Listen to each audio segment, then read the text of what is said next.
It's October 1st, 2021, and today I'm going to talk to you about the third quarter. Lots to go over because it has been a bananas year in general, and the third quarter is setting records again.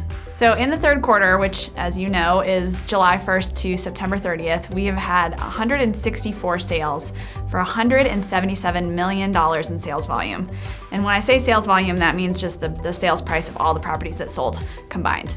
If we compare the total sales volume and number of sales to the third quarter in 2020, we'll see that we've increased on total sales volume from 140 million to 177 million, but we've actually had a few fewer sales, and we had 176 in 2020 and 164 in 2021.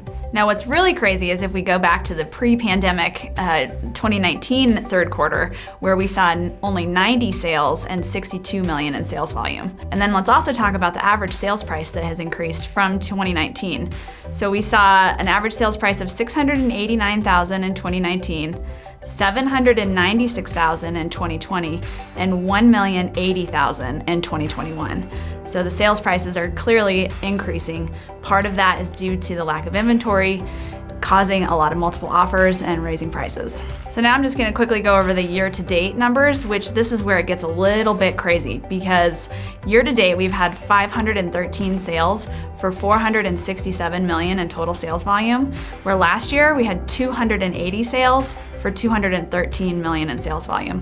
So if you do the numbers, that's an 83% increase in the number of sales and 119% increase in the total sales volume. All these numbers that I'm throwing at you today are only for properties that are from Almont to Mount Crested Butte.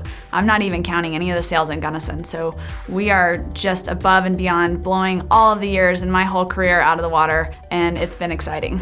So what can we expect for the rest of this year and going into 2022? Well, I think we're gonna see more of the same. We have a very limited inventory, but that's just because properties are selling faster. It's not because we don't have properties to sell. If you'll notice, if you heard earlier in my video how many more sales we've had this year, so that doesn't say we have a lack of inventory, they're just selling faster.